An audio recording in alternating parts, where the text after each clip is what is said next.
Welcome to the brick house. I am going to do a quick video on rendering lard.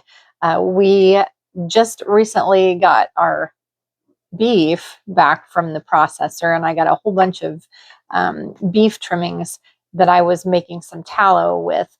And I decided to be brave and get the lard out of the freezer and get that made into nice jars of lard that we can use later.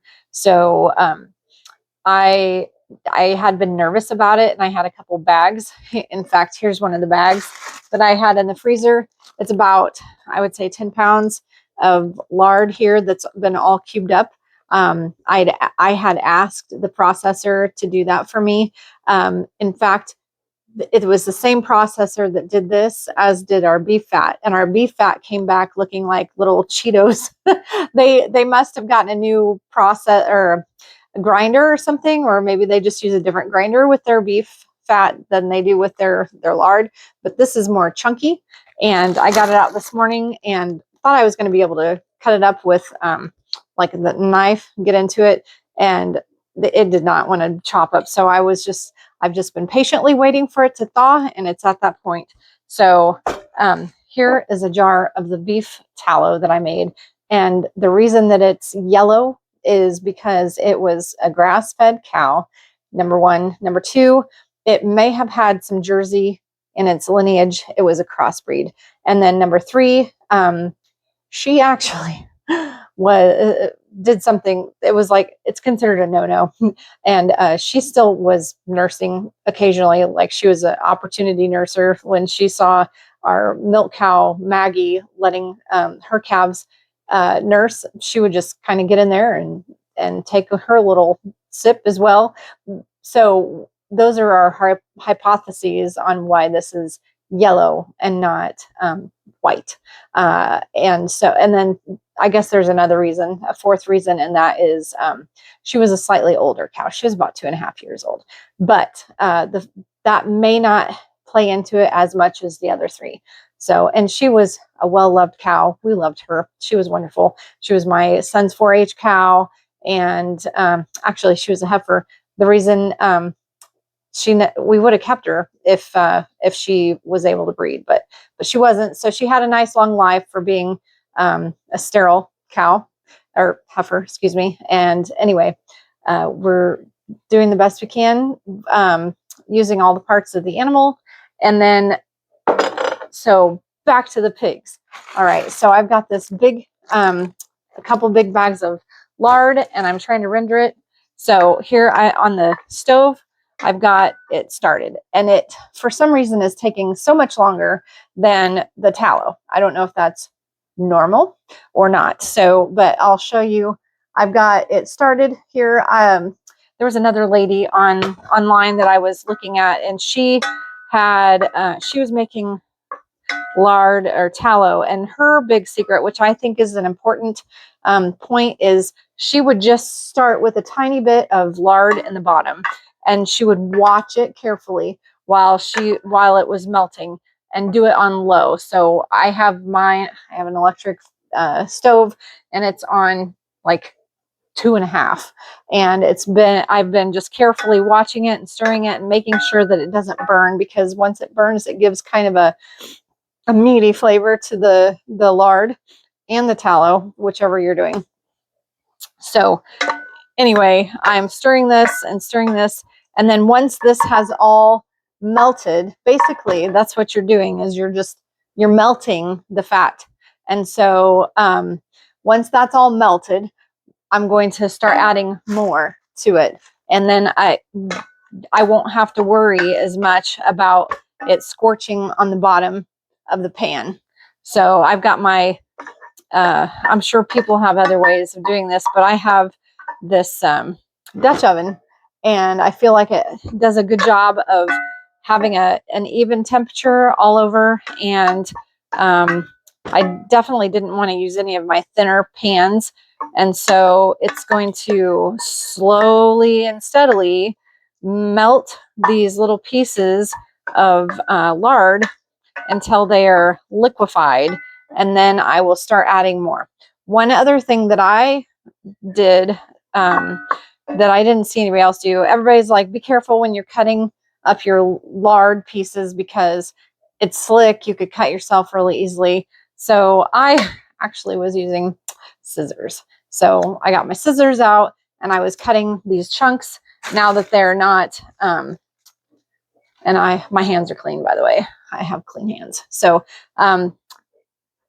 and I don't have to worry about them, a knife slipping and cutting my finger. So I'm just going to take these chunks and cut them up smaller and add it to the partially liquefied fat that I have in the pot already. You still do have to be careful with them. I mean, scissors are sharp too. I about got my fingernail. Just keep stirring, and once you get it all liquefied, this whole bag should fit into this stock pot that I have here, and I'll let it boil. Keep stirring it so that it doesn't stick to the bottom or scorch on the bottom. And then once it's all liquefied, there's going to be some meat solids and like sinew and some other parts of the animal that are more meaty, basically not the lard part, that will sink to the bottom, or some of it will come and collect at the top in kind of like a bubbly mixture. So once that simmer, it looks like the bubbles will slow down, then you can turn it off and you can filter it in your sieve. I use cheesecloth also in this type of sieve, and I'll filter it into my little I need to get a bigger one, but my Pyrex measuring cup. But let me show you my little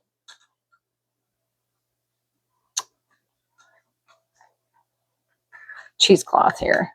So this is my little setup here. I'm going to have cheesecloth in the sieve sitting on the measuring cup, and I'm just going to ladle the fat into this, and then I'm going to put it in my jars like I did with the tallow earlier today.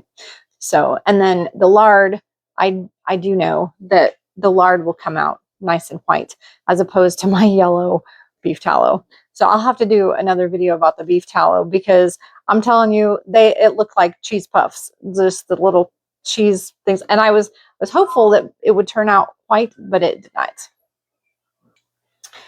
The other thing I wanted to talk about was the different things that you can do with lard. You can use it for cooking in place of butter and oil. Apparently, it makes wonderful pie crusts, and you can fry foods in it. The place that we got our pigs processed said it makes great fried chicken, if you can do homemade fried chicken. And you can also use it for skin products as well. So I was doing some research about tallow versus lard in skincare, lotions and balms and things like that. And one of the arguments that they made was that pigs are considered to be closer related to humans than cows are. So the products that you can make from pigs, like if lard would maybe be more complementary to your skin than tallow would. But there's also the argument on what you feed the animals as well. So generally, you want for the highest quality beef tallow, you want grass-fed beef, and you don't really find grass-fed pork. So anyway, we had our pigs processed, and we got these were Kuni crossbreeds, is what these were. So we got about 60 pounds per pig. Each pig weighed approximately 180 pounds when we took them in, and we got about 60 pounds of meat and a little bit extra fat. So anyway, I'm working on rendering down the rest of the lard. I'm just sitting here and adding more and more of this fat and stirring it often and keeping the temperature on low so it doesn't scorch. And like I said, if it scorches, it can give a real meaty flavor to the lard. So my goal with this is I'm going to have several jars of lard that I can use for food. And I do want to try lard as a skincare. So I'm going to be mixing it up into different lotions and things like that. I've done that with tallow and had a lot of good luck with that. And I'm looking forward to trying that with lard. And then the other thing that I am looking forward to trying is cracklings. So apparently there's little bits of meat, and when this is all done, it'll be settled at the bottom, and you can strain it and then fry it in a separate pan and sprinkle it with a little bit of salt. And apparently it's delicious. I've never had them, but I'm greatly looking forward to that. So I did have, I don't know why people don't say the same for the beef, because this is what I got from the bottom of the pan when I was rendering the tallow earlier today. So it kind of looks like ground beef, but it's not. It's kind of soft. I'm not eating it.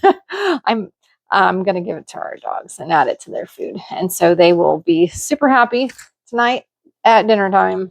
So anyway, over now on the brick house. And if anybody has any comments on beef tallow or pork lard, any helpful hints, tricks, just please put it in the comment. I welcome any conversation on that, because I think we're all on a journey of learning together. We want to preserve information from our past, from our parents and grandparents, and then it's just nice to have a video that shows how to do this, because we don't want to lose these traditions and ways that people used to do them. So anyway, over and out on the brick house. Thanks for watching.